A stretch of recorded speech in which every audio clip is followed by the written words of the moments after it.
My name is Patrick Birge, soon to be, actually you don't know this, but soon to be Patrick Beldio.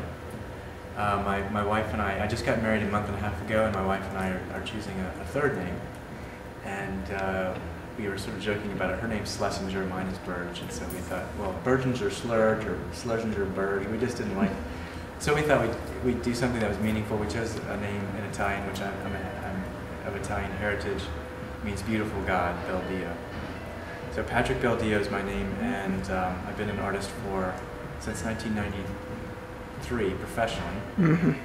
Although I've been an artist, drawing and painting my whole life, and live here in Washington D.C. My studio that we are in now is at the Franciscan monastery, and the Franciscans have been wonderful hosts for me to rent a space. I think any artist would say that their artwork is motivated by their own personal experience of life. And mine is very much imbued with an experience of God and a desire to cultivate a deeper experience within myself of God and in the world. And wanting to share that with, I guess, the fruits of that labor in the form of sculpture. And the work of that is very meaningful to me. It's not easy, but it's very meaningful. People often think, well, being an artist must be so easy, because you get to come in and play, and that's partly true. But I think because there's an element of play that you have to be an artist, but it's not play in the sense of not working and not struggling, because you really have to even though you might be given a gift of an image that you are sure you want to make and you're clear about what it's going to be,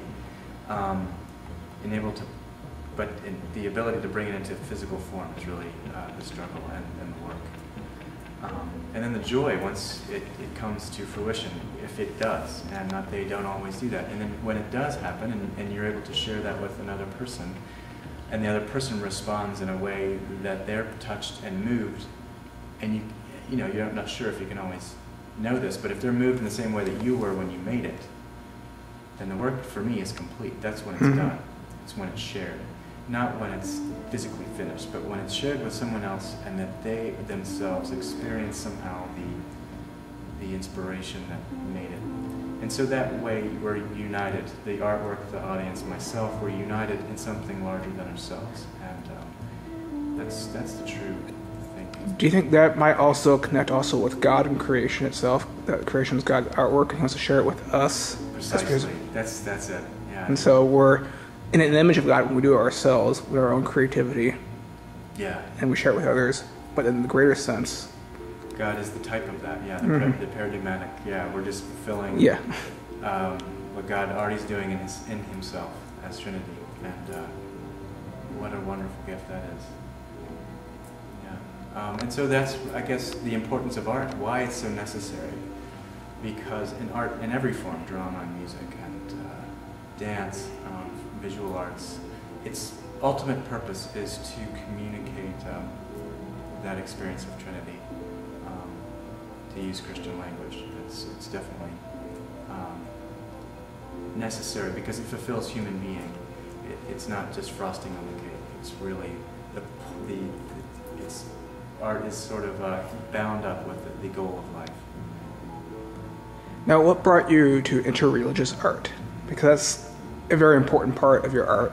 Something I really appreciate it too. But yeah. What brings one to that type of artistic dimension? I think it's a very personal process, and for me,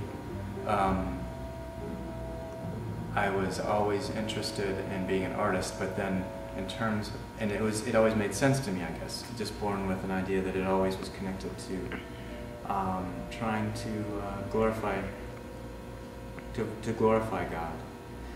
I'm trying to think if there's any experience. I mean, just in my life, my family and the influence that they had on me growing up in a very musical family. My parents always played. My dad plays guitar, my mom sings. She's trained soprano. My brother plays guitar, my sister plays piano. So we grew up musically, and the whole idea of worshiping God through music, through the arts, was natural. Mm-hmm. And so it just grew out of that, I think, my family tradition. And then having a curious mind about things, and I always read a lot, and so I went to a school as an undergrad that fed that curiosity, and then continued that now as a PhD student. And then continuing, God has come, as He does to everyone, to me, to reveal Himself to me personally, and given me kind of a role in life, just confirming more and more that I'm to be an artist and an artist for Him. But again, also for the inter-religious aspect, you bring a lot of the Hindu element within the Christian context. How did you get into the Hindu-Christian dialogue through art instead of maybe dialogue through theology, but dialogue through encounter of each other's cultures and art, and how those art forms could be used as a means to share communication about God? It was really through reading. I would say reading Thomas Merton was the beginning of that, and his curiosity of other faith traditions and wanting not just to learn about them, but to communicate with people of those traditions. So he was a wonderful letter writer to all sorts of different people. And then, so I read those letters, and I also went to Gethsemane, and at Notre Dame, where I was an undergraduate, I was in the Notre Dame full choir. We had a nice relationship, a lovely relationship with the Gethsemane choir. We did some CDs with them, and I think they're still doing them. And so we would go down for retreats. I'd met some of Thomas Merton's contemporaries. Really had a profound effect on me. That led me into other reading of other monks, and Bede Griffiths was the one I mentioned before. His writings and his work seemed so similar to Thomas Merton's, and I guess he died in 92 or 93. I think 93. And a student of Bede Griffiths came to Notre Dame to teach and told me about him for the first time. That's the first time I'd ever heard, and this was in 94. Was that Wayne Teasdale? No? No, he had a Polish last name. Okay. I would say. Because I know one of his fellow students was Wayne Teasdale, which I have. Yes, I've heard of him. This person was married to a Muslim and was a Catholic himself, and I think he might be still at Notre Dame teaching world religions. And because of hearing about Bede Griffiths through him, I wanted to read his works, and then I've yet to go to where Bede Griffiths started his ashram, but I have been to India since. But anyway, getting back to Bede, his works introduced me to the Bhagavad Gita, and this whole notion that Christ is in India. I was like, wow, how's that? And so he had wonderful writings about that. And then from there I went on to, and then that's through him, I think, it's the first time I discovered Sri Aurobindo Goes. Aurobindo was for him, he thought, the most important Hindu thinker of the 20th century to be a dialogue partner for Christianity. He had a very incarnational, very much an incarnational idea of God's presence in the world. He aimed not to leave the world like a lot of yogis, but to stay in the world in order to divinize material matter. And Bede Griffiths thought that's the way of the future. It's not only for Christianity, but just the earth. Well, yeah, because Bede was very ecologically friendly, especially once after his experience where he almost died, and he realized his feminine nature as well. Yes, he had that stroke. Yeah. That was a wonderful. Have you seen that video of him? Yes, I have that. Where he talks about his stroke, this whole idea that the divine feminine, he realized it himself. Black Madonna, came to him. And so, which again shows the aspect of Hinduism that he really was able to incorporate. That because while we have the divine feminine in the Christian tradition, it's far less emphasized. Yeah. And less understood. Yeah, less understood. Yeah. Especially less understood how you're supposed to incorporate it in yourself. Yeah.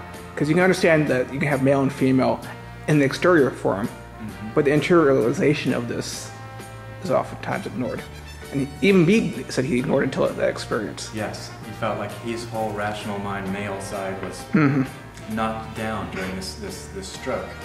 And you would think a stroke would be a bad thing. For him, it was such a gift. And he died, I guess, a few years later or months later. It was a few years later. Yeah, he had a few years. It was sooner than later. But he didn't have much. But he was so happy. I've never seen him more. He was light coming out of his eyes, and he was very happy. Any